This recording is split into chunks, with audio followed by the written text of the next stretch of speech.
All right, I'm told that we are ready to begin.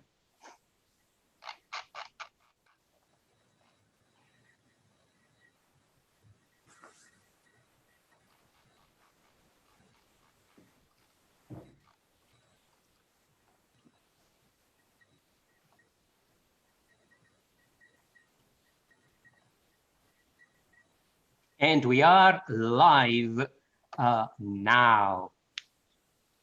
Well, welcome everybody. Welcome to the 2020 Order of the Engineer induction ceremony, which this year is being carried over Zoom and YouTube.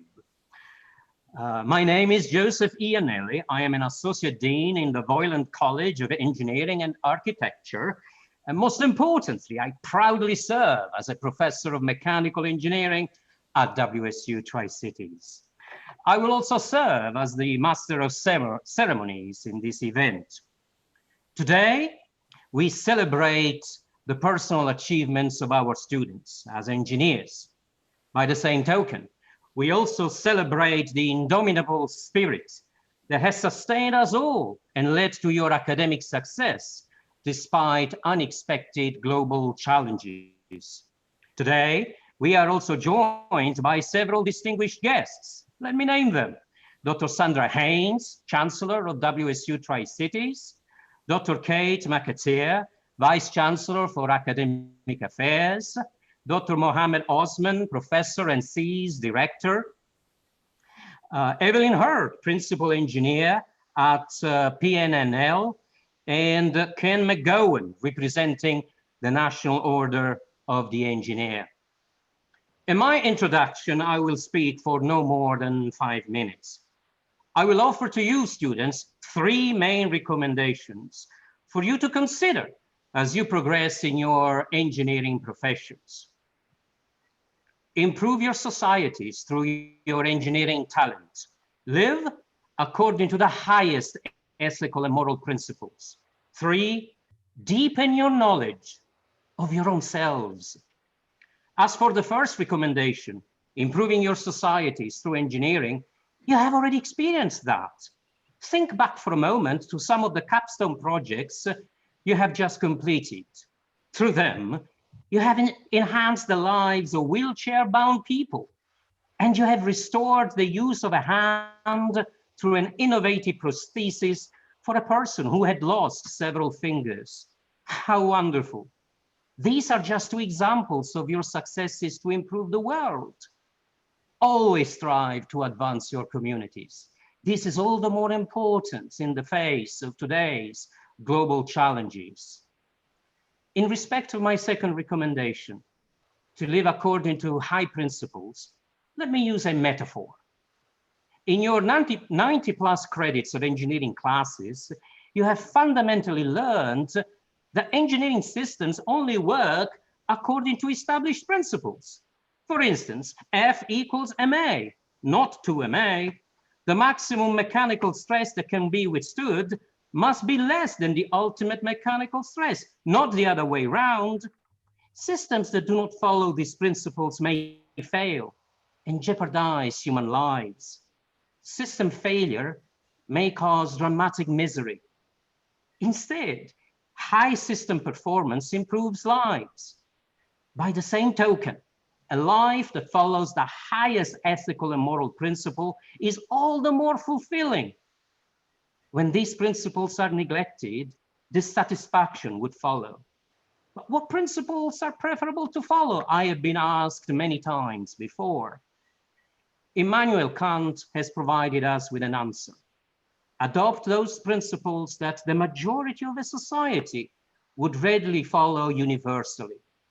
Finally, here are some comments about my third and final recommendation: to deepen your knowledge of your own selves. Ask yourselves frequently, what is it that some activities, whichever they are, excite you, while others do not? Learn more about yourselves through the answers to these questions. Seek continuously to define what your calling in life is and develop it with all of your inner strengths.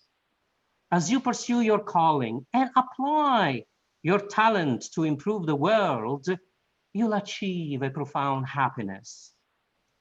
Profound happiness is far more than a fleeting moment of joy. It encompasses an enduring sense of inner tranquility, satisfaction, and fulfillment that results when we are aware we have contributed to enhancing our societies in the pursuit of our own calling. This concludes my introduction, and now I have the pleasure of introducing our Vice Chancellor for Academic Affairs, Dr. Kate McAteer, for her own introductory remarks. Dr. McAteer. Thank you, Professor Iannelli. So on behalf of the Office of Academic Affairs and all the faculty and staff, the advisors, the tutors that you've worked with while you were at WSU Tri-Cities, I want to congratulate all of you on reaching this milestone. I also want to thank the faculty and staff in the School of Engineering and Applied Sciences for helping and guiding you to this milestone. And finally, I want to wish you luck and all the very best in your future careers. Thank you very much, Dr. McAteer. And now I have the highest pleasure and distinct honor of introducing Dr. Sandra Haynes, Chancellor of WSU Tri-Cities. Dr. Haynes became Chancellor of WSU Tri-Cities in March of 2018. She previously served as the Deputy Provost and Vice President of Academic Affairs and a professor in the Department of Human Services at the Metropolitan State University of Denver. She was also Dean of the university's College of Professional Studies for 13 years. Chancellor Haynes is a licensed psychologist as well. She earned her doctorate and master's degrees in experimental neuropsychology at Colorado State University, where she also completed a bachelor's degree in psychology. Her leadership skills and collaborative approach to building innovative partnerships promises an exciting future for WSU Tri-Cities as we continue to grow enrollment, academic programs, and facilities. As an academic, she believes it is vital to feed the life of the mind, contribute to disciplinary knowledge, and to be of service to the communities in which she lives and works, a belief shared in the mission of WSU Tri-Cities. Chancellor Haynes.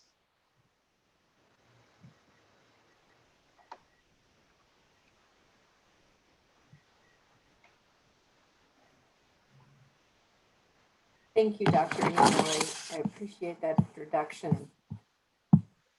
It is my pleasure to say hello and to welcome all the Tri-Cities Cougs that are here. It is actually my privilege on behalf of the National Board of Governors of the Order of the Engineer to welcome you to this ceremony. I am thrilled that we can be here together virtually to celebrate this milestone, as Dr. McAteer said. This afternoon, it celebrates a significant and historical event like the ceremony, of the Order of the Engineer. As Dr. Iannelli mentioned, the Order of the Engineer was first initiated in the United States in order to foster a spirit of pride and responsibility in the engineering profession, to bridge the gap between training and experience, and to present to the public a visible symbol identifying the engineer. I want to take a moment to congratulate our engineering students who will be honored today for their hard work and dedication to their practice. They will leave this ceremony today with an official and commemorative sign that they are indeed an engineer held in the highest regard, as well as a representative of WSU Tri-Cities. I am excited to see what the future holds for each of you in your next steps as a Tri-Cities alumni, but most importantly, as a contributing member to your craft as an engineer, helping to solve some of society's most pressing problems. It is my privilege on behalf of the National Board of Governors of the Order of the Engineer to welcome you to this ceremony. With that, please join me in welcoming SEA's Director, Mohammed Osman. Dr. Osman is a professor of electrical engineering and the interim director of the School of Engineering and Applied Sciences. Dr. Osman? Thank you, Chancellor Haynes and Vice Chancellor for Academic Affairs, Kate. I appreciate all of you joining us in celebrating the success of our students as they move into a new world where we hope they will all make the changes and bring sanity to this world. I guess we are here today because we can say if there is no electricity, we won't be able to talk to each other. Okay, and we heard in the news about Amazon engineers, even though they work virtually, all of them converted their garages and developed robots. And so I guess our engineering, even though this is a challenging times, we expect the best from you. Now I proceed to the script of the history of the Order of Engineers. This ceremony presents an opportunity for us to take a pledge and to recall that the professional purpose of engineering involves the pursuit of a learned art in the spirit of public service by following the acceptance of the obligation the individual engineer performs similar efforts. Decades ago, our engineering counterparts in Canada had the same feeling. They believed that a need existed for the introduction of a spirit of brotherhood and cohesiveness among engineers. Canadians believe that a good way to achieve this purpose would be to instill in engineers a consciousness of belonging to one another, to themselves as individuals, and to those whom they served. This was done in 1925 in Canada in what is now known as the ritual of the calling of an engineer. The words of the ritual were written by the English author Rudyard Kipling, who had much depth of feeling for engineers as the builders of things intended to benefit mankind.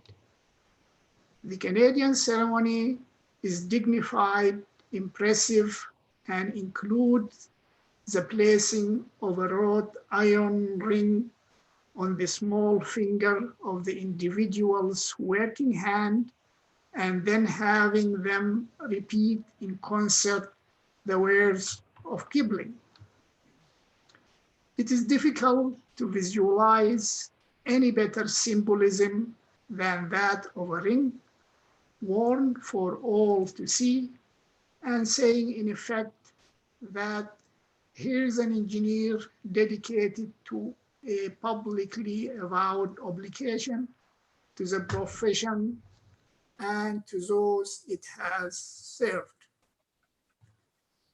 In Ohio, the idea of similar maxims to those written by Kipling were well established.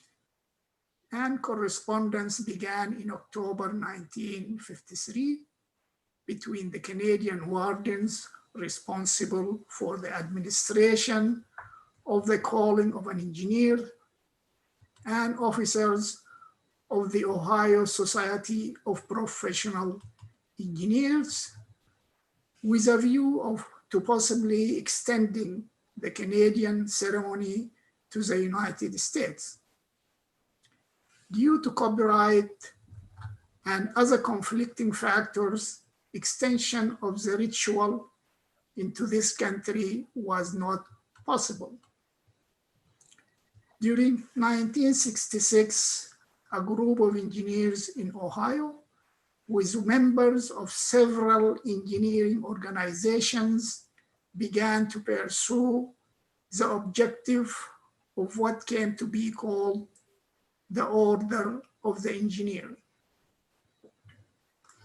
While deliberations of the group were in progress, seniors of Fenn College of Engineering of Cleveland State University, counseled by Dean Beryl Bush, designed and held a ring ceremony and reception on June 4, 1970. That's about 50 years ago, which makes this the golden anniversary of the Order of Engineer. Each participant signed a creed and received a plain stainless steel ring placed on the small finger of his or her working hand. 170 engineering seniors and engineering faculty took part in this first ceremony. Since then, the movement has spread rapidly throughout the states. Such is the story of an increasing acceptance of the Order of the Engineer as it is known in the United States today. It is patterned on the Canadian concept, but with the stainless steel ring symbolizing strength and unity of the profession and providing an identifying mark of an engineer. Now it's my honor and pleasure to introduce Evelyn Hurd, Principal Engineer at Pacific Northwest National Lab and former IEEE USA President. I don't know, IEEE has around 400,000 members and 10 regions, and Evelyn was also the director of Region 6. Okay, welcome, Evelyn. You are muted. Yep, I got that fixed. Thank you, Dr. Osman. Yeah. I am very proud to be here today as the Secretary Treasurer of the Greater Tri-Cities link of the Order of the Engineer. And I probably know some of these candidates from class last fall, but most importantly, and they know this is something I sincerely believe, in these times, as an engineer, you're going to perform, no matter where you work, you are going to provide to this country and the world trust. The ability to trust is something right now when it comes to technology and coming up with good solutions is an invaluable commodity. Enjoy that privilege, because it is a privilege. And as you get this inducted into the order, be sure to take to heart the words for which you are going to pledge. Okay, so let me go through now the significance. I'm running two screens, so you'll have to give me. So there we go. The significance of the order. The Order of the Engineer, to which you, candidates, will soon belong, is an independent organization. Its purpose is to foster a feeling of pride and pride in and dedication to that profession which binds us together. You are asked to accept with pride the meaning of the ceremony to which you are about to subscribe. The obligation should be freely given and responsibly, gladly accepted. And the order is symbolized by the acceptance of an obligation and the wearing of a stainless steel ring on the little finger of the working hand. And if you're not sure which one's that's the one you sign your name with. The obligation is the formal statement of an engineer's responsibilities to the public and to the profession. It is a creed similar to the oath attributed to Hippocrates that is commonly taken by medical graduates and which sets forth an ethical code. The obligation likewise contains parts of the canon of ethics of major engineering societies, initiates as they voluntarily accept it, pledge to uphold the standard and dignity of the engineering profession and to serve humanity by making the best use of Earth's precious and limited resources. The obligation is a composite of several creeds. It emphasizes the fact that we, as engineers, have certain obligations. It promotes honesty and integrity and recognizes that today's engineers are dependent on their predecessors for their skills. It is now my pleasure to invite Joseph Iannelli, Associate Dean for International Programs in the Volin College of Engineering and Architecture and Professor of Mechanical Engineering. Joseph. Thank you very much, Evelyn. I am going to now read the significance of the ring. The ring is a symbol of pride, prestige, honor, and professionalism among all engineers in the United States. It also serves as a reminder to the engineer of our obligation to society. The symbol of your desire to serve the public is the engineer's ring. The ring you will wear on the fifth finger of the working hand will say to all who see it, here is an engineer, possessed of a publicly avowed dedication to the profession and the public they serve. It is our symbol, wear it for all to see. It is a badge of recognition which will become known to all as the sign of a learned professional pledged to making the best use of Earth's precious and limited resources. Since due to internet difficulties, Professor Hudson was not able to join us this afternoon, I will serve as Professor Hudson, despite the absence. I am going to read the acceptance of the obligation and ring. This will involve all of you student participants in this ceremony. Will all current members of the Order of the Engineer please raise your hand over Zoom? Will all candidates for induction into the Order of the Engineer please raise your hand?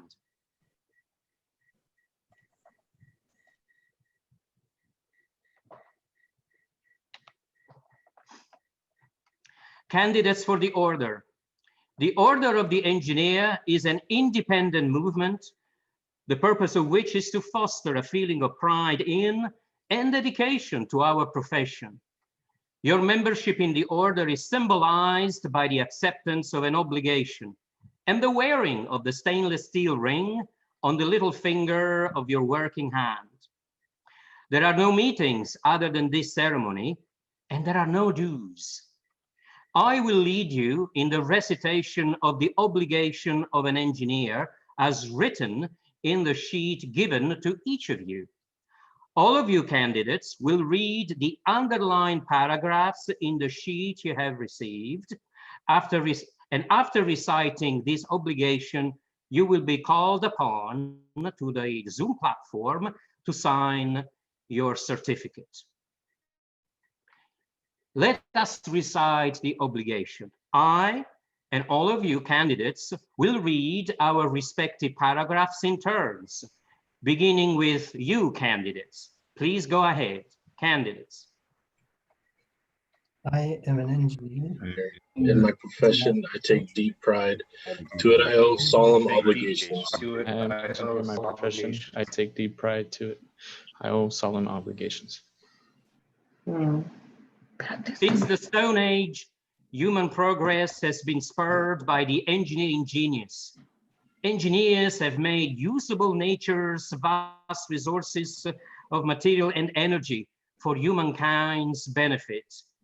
Engineers have vitalized and turned to practical use the principles of science and the means of technology. Candidates. Were it not But not for our heritage of accumulated experience, our efforts would be futile. As an engineer, as an engineer, practice to practice integrity, integrity and fair dealing, tolerance, respect, to to uphold devotion to the standards and and dignity of my dignity of my profession. Standard and dignity of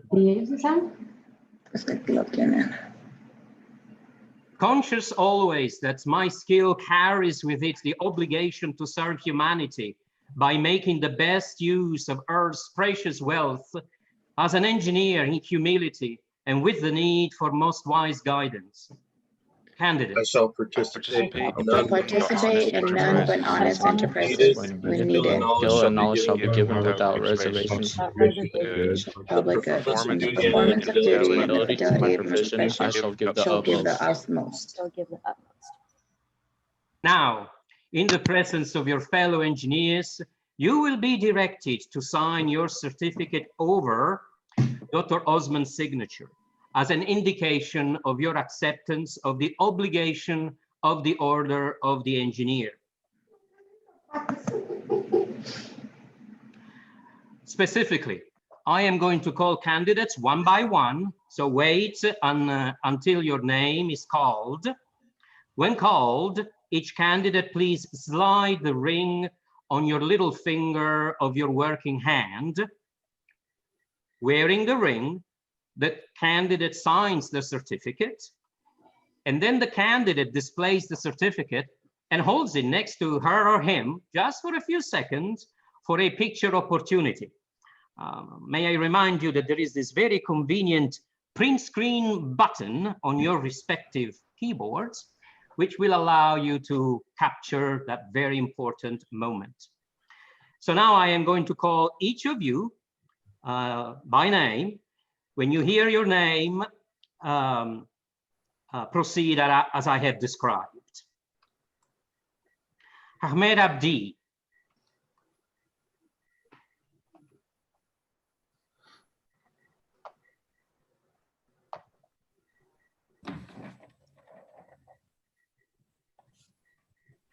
Congratulations. Noe Acevedo.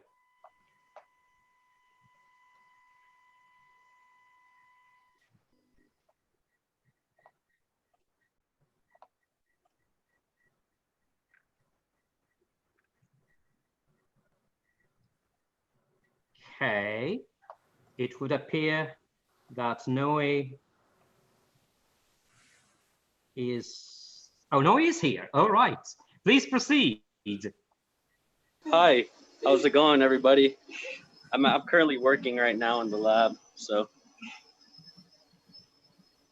Very well, please slide your ring on your little finger of your working hand, and then please sign your certificate over Dr. Osman's name. Oh, I actually didn't bring my ring and my certificate to work. Sorry about that. Okay, well, we can still take a candid picture of yourself and then you can sign the certificate later. Okay, sounds good. Okay, Ricardo Alvarado.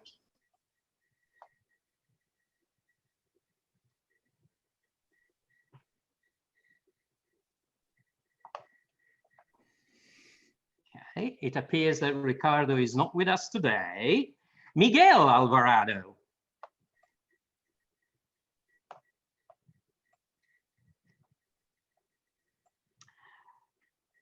Okay. Oscar Carrillo, I saw you.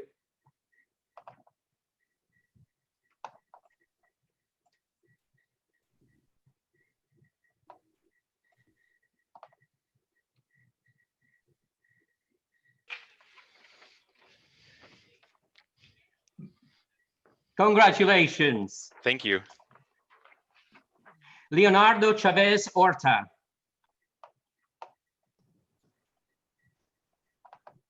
I'm unmuted.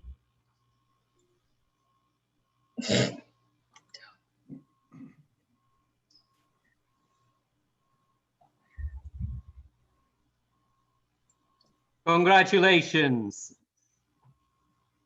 Corey Croker.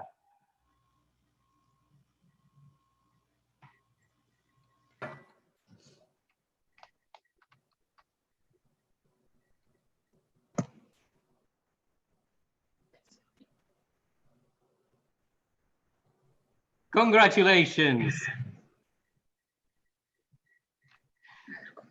Yarili Curiel.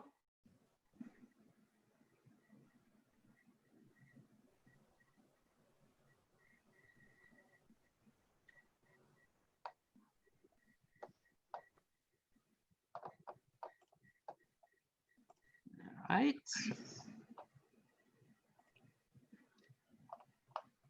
Devin DeLeon.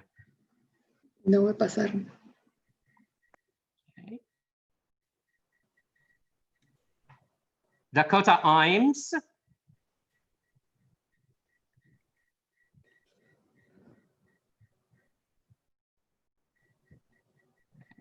Did you say my name? I mean, Not yet. not yet. Oh, something popped up on my screen. My bad. Let's see. Jacob Ellis. Jacob had a family emergency.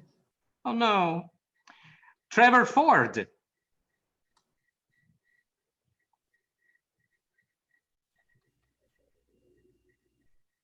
Michael Godfrey.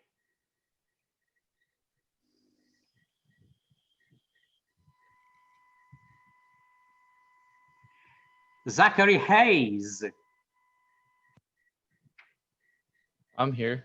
You guys get to me.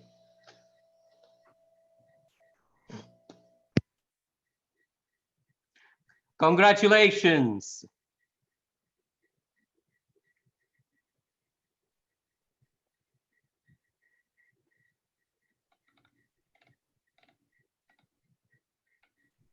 Congratulations. Richard Headley.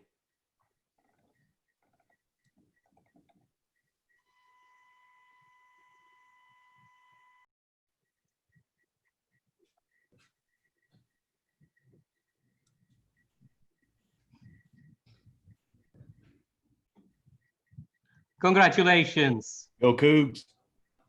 Always. Israel Hernandez.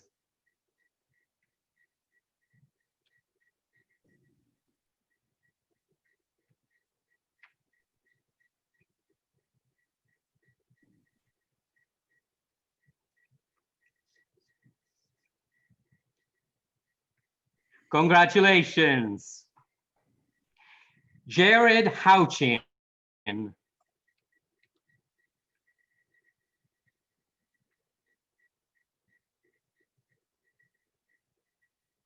Right.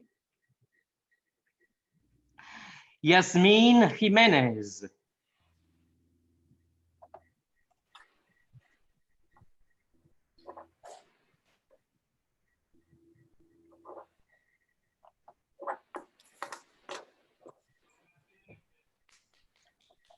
Congratulations, Yasmin. Whitney LaMarche.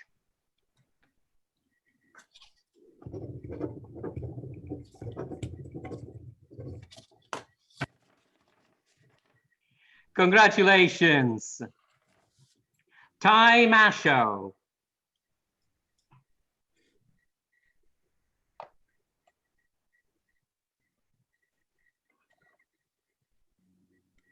Okay. Adriana McKinney.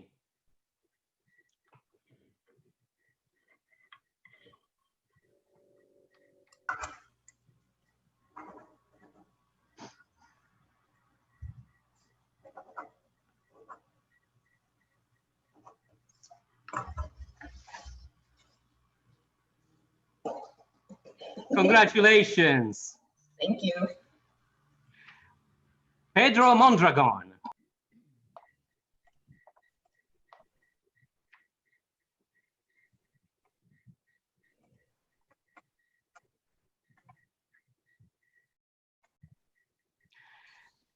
All right. Saida Nahar.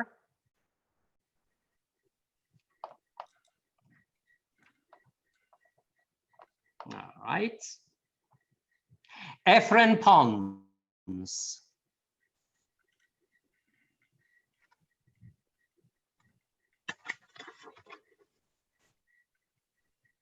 Congratulations. Thank you. Matthias Rice.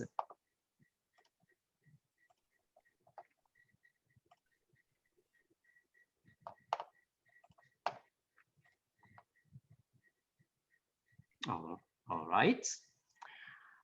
Michaela Robinson.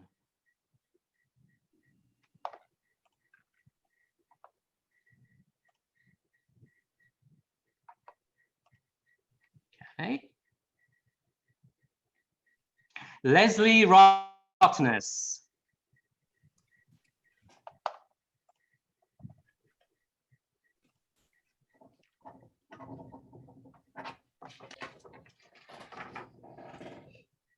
Congratulations. Thank you. Brittany Smith.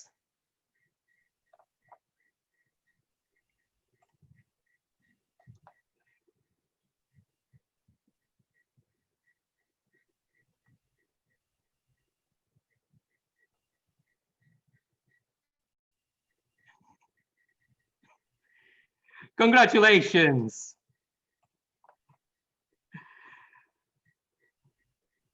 Louis Theriault.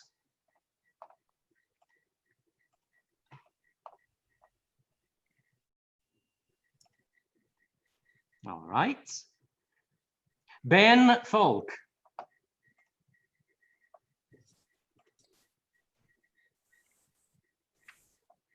All right. Braden Watts.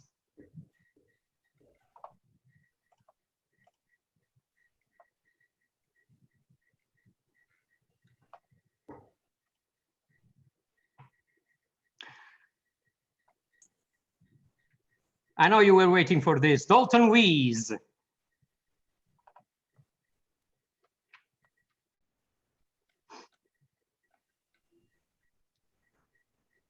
Other Dalton. Congratulations. Wesley Welsh.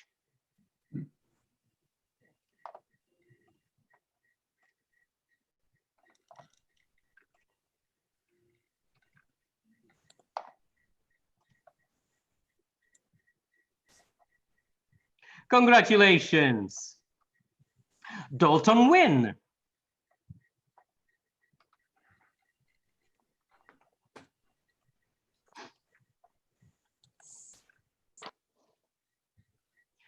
Congratulations, and congratulations to all of... You have one, you missed one.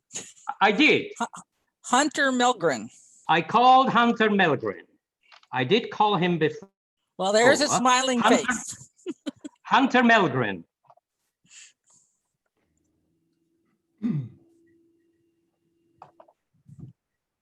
Congratulations.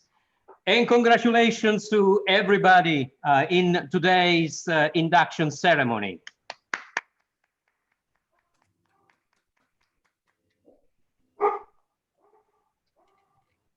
And now it is my pleasure to introduce Ken McGowan, who represents the National Order of the Engineer.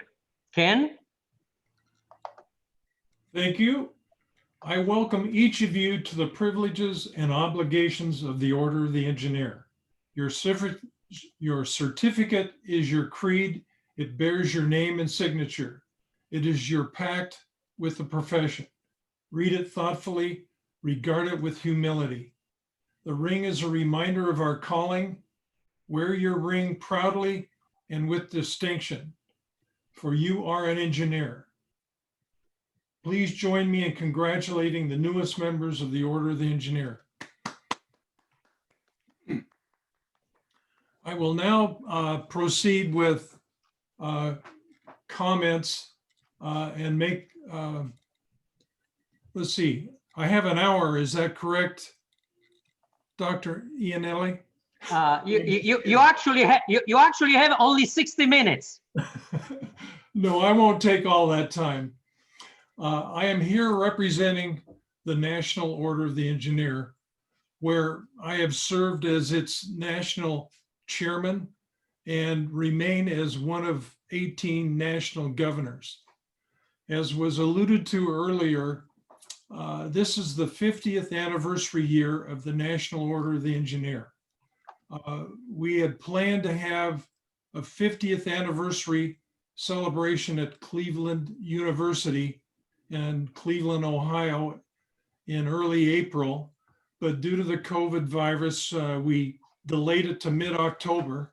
And now we've further delayed it from October, recognizing that it's not practical to have it at that time. So it's been delayed indefinitely, but hopefully it'll be held in spring of 2021.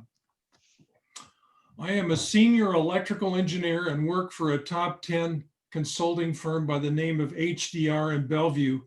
Our company is headquartered in Omaha, Nebraska, and has in excess of 10,000 engineers. I am also a member of the National Society of Professional Engineers, NSPE, and serve on its National Board of Ethical Review, one of 6 members. I'm going to be using a script here today because I don't want to forget anything in the short time I have available. A lot of my remarks today will be on ethics as it relates to young graduating engineers like yourselves. It is important to note that engineers can be placed in uncomfortable ethical positions in their jobs and must be willing to stick to their guns, even at peril of losing their jobs or retaliation for whistleblowing. In short, engineers must be mindful that they have ethical obligations and should be motivated to come forward under unusual circumstances, but to do so responsibly and professionally. During my 40+ year career, I have faced 2 situations that led to my changing jobs prematurely due to concerns over ethical issues. Next, I would like to say a few things about the firm I continue to work part-time for relative to engineering ethics, a company by the name of HDR. HDR holds ethics paramount over everything else. I have spent the last 12 years of my career working at this company owned by their employees that places special emphasis on ethics and compliance programs. Note that HDR is continuing to grow and therefore is constantly looking for new employees, particularly newly graduated engineers. Keep that in mind when searching for a job if you don't have one. HDR is not interested in business opportunities that require them to compromise their integrity, their commitment to safety, or their commitment to following all laws and regulations. Their statement of principles includes the following: act with integrity, follow the law at all times and in all places, compete fairly and honestly, embrace diverse backgrounds and perspectives, and treat people with dignity and respect. Protect health, safety, and the environment. Avoid conflicts of interest. Protect confidential information and intellectual property. Comply with government contracting rules. Keep accurate financial books and records. Comply with trade regulations. Not accept or make unlawful or inappropriate payments or gifts. Complying with all of these items is a tall order, but must be done. According to Merriam-Webster, ethics is defined as a set of moral principles, a theory or system of moral values. Ethics refers to principles that define behavior as right, good, and proper. Such principles do not always dictate a moral course of action, but provide a means of evaluating and deciding among competing options. The terms ethics and values are not interchangeable. Ethics is concerned with how a moral person should behave, whereas values are the inner judgments that determine how a person actually behaves. Organizers of the U.S. Order of the Engineer back on June 4th, 1970, first wanted an organization that would require a formal and public commitment on the part of engineers to meet the moral responsibilities of the profession. And secondly, the order's founders wanted to foster a sense of camaraderie among American engineers. Other technical and some professional organizations like ASME, IEEE, ASCE have ethical statements, but it might be possible for an engineer to join them without really agreeing. In the order of the engineer, you have to believe it. Members of the order have a mission or purpose, which is, number one, to foster a spirit of pride, individual integrity, and responsibility in the engineering profession. Number two, to bridge the gap between education and practice.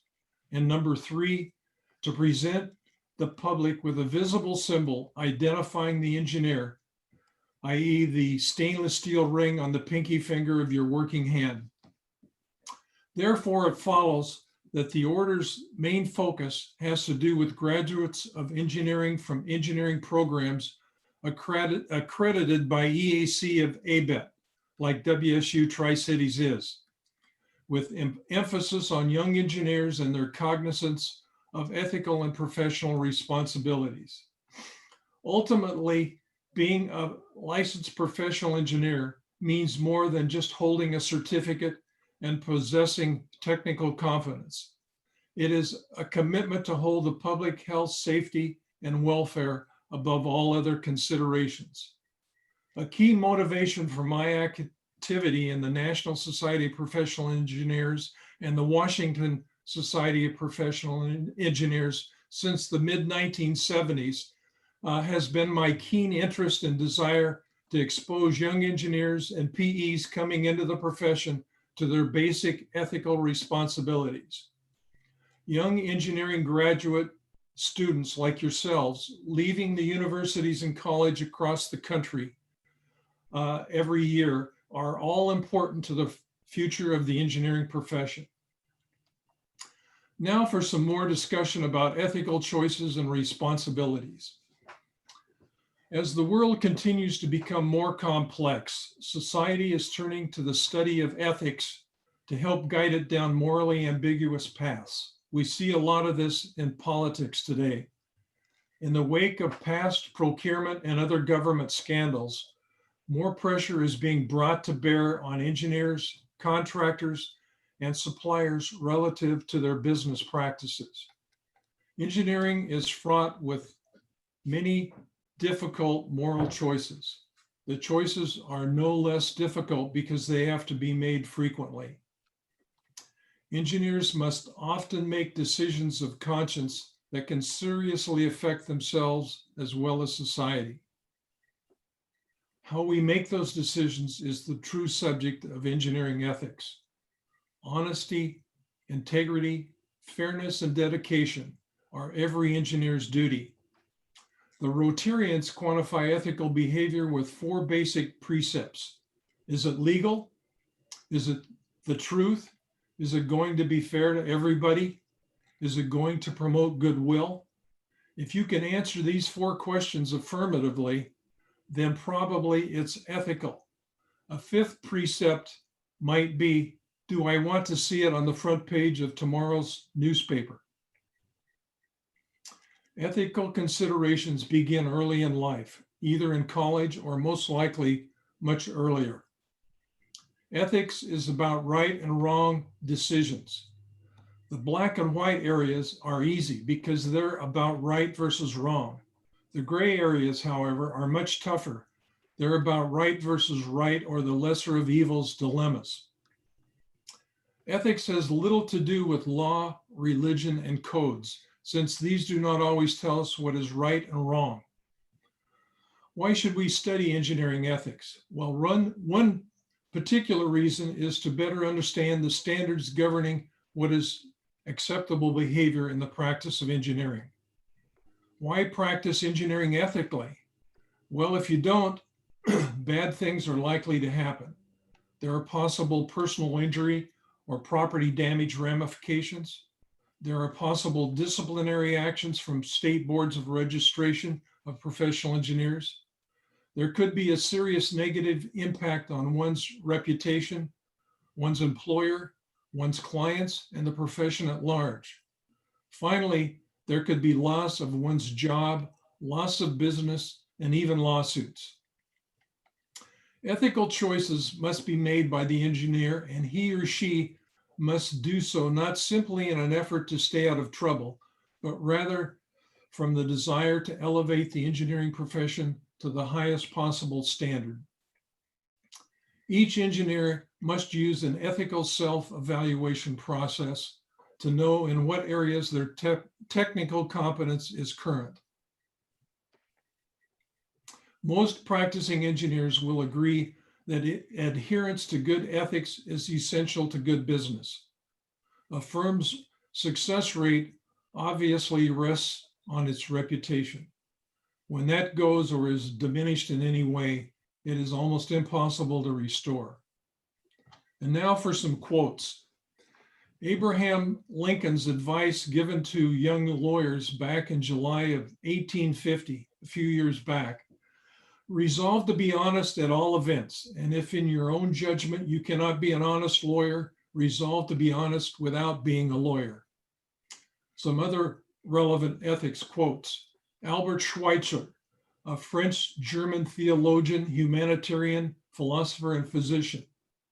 Ethics is nothing else than reverence for life. John Berger, an English art critic, novelist, painter, and poet. Without ethics, man has no future.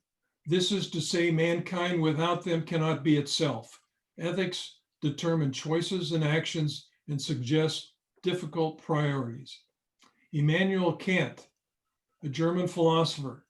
In law, a man is guilty when he violates the rights of others. In ethics, he is guilty if he only thinks of doing so. Potter Stewart, a former Associate Justice of the US Supreme Court. Ethics is knowing the difference between what you have a right to do and what is right to do.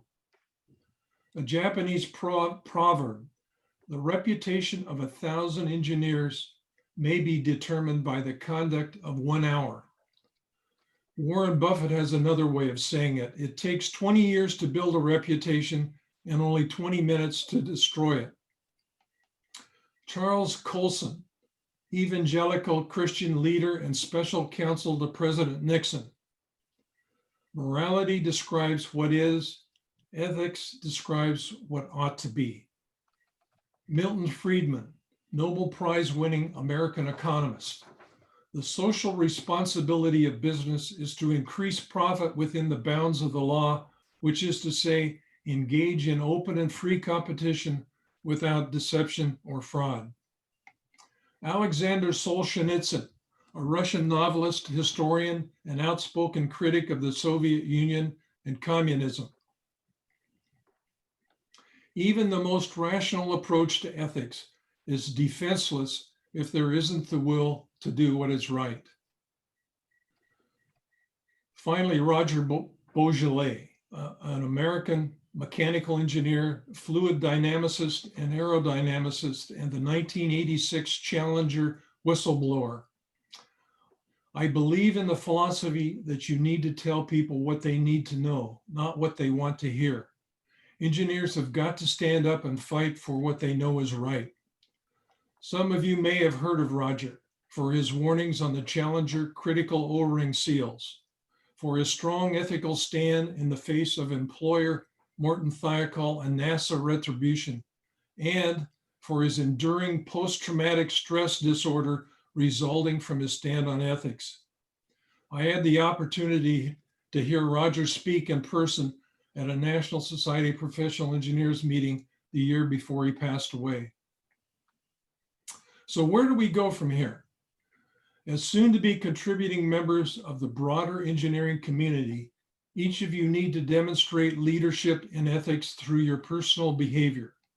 Where each of you are headed with your careers is more than just continuing your professional growth technically.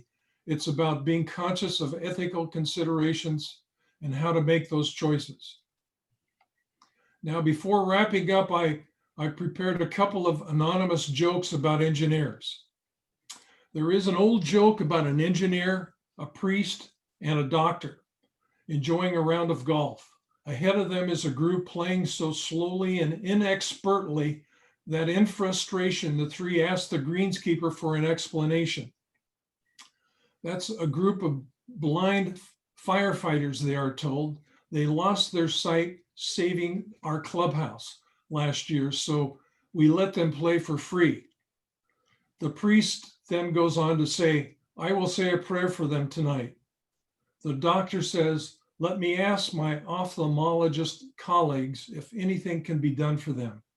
And the engineer says, why can't they play at night?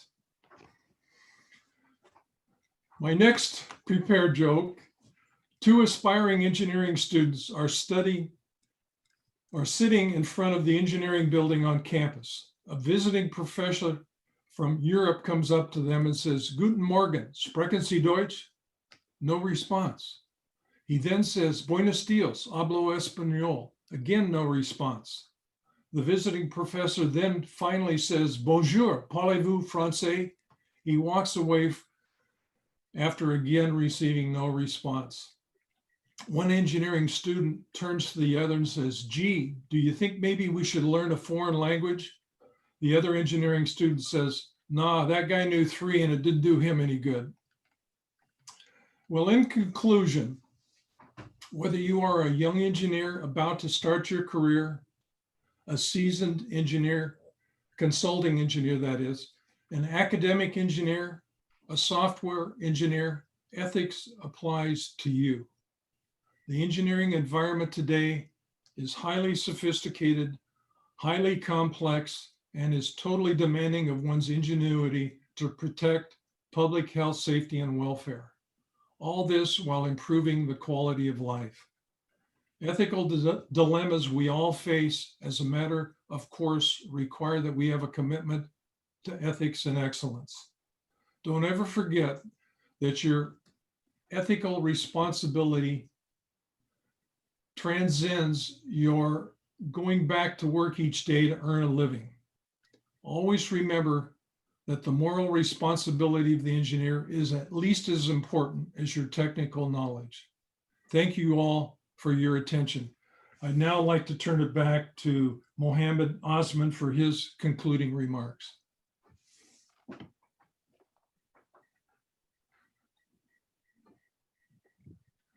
You're muted.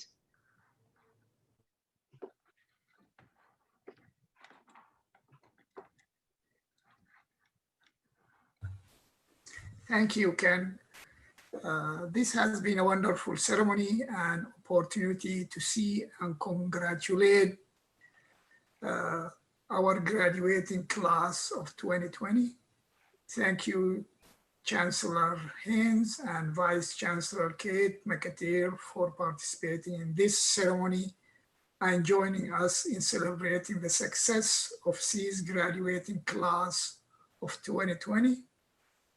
This ceremony would not have been possible without the tireless work and effort of SEA's administrative assistant, Deanne Pilkington. Thank you, Dan. Professor Joseph Iannelli. He worked hard, put all the programs, made sure everyone of us knew what they will talk about. Evelyn Hurt and the outstanding IT team, Aaron, David, Tim, and Brian at WSU Tri-City.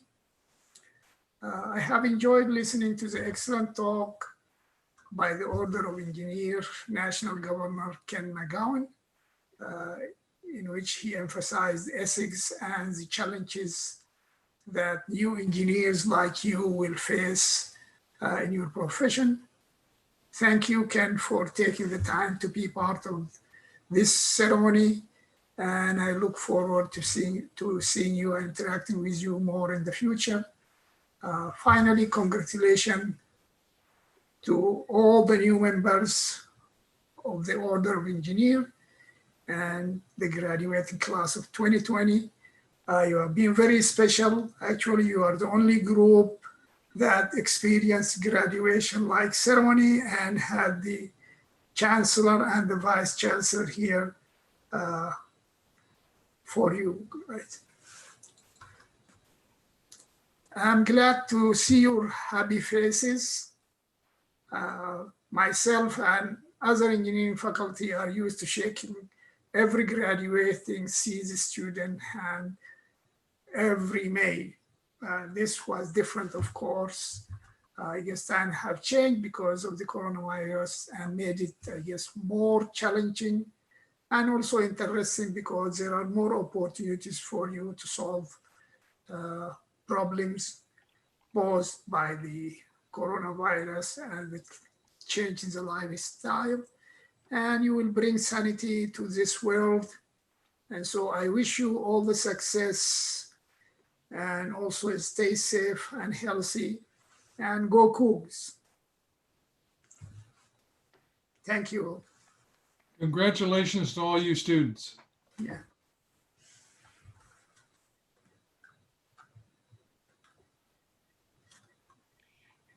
And this concludes today's ceremony.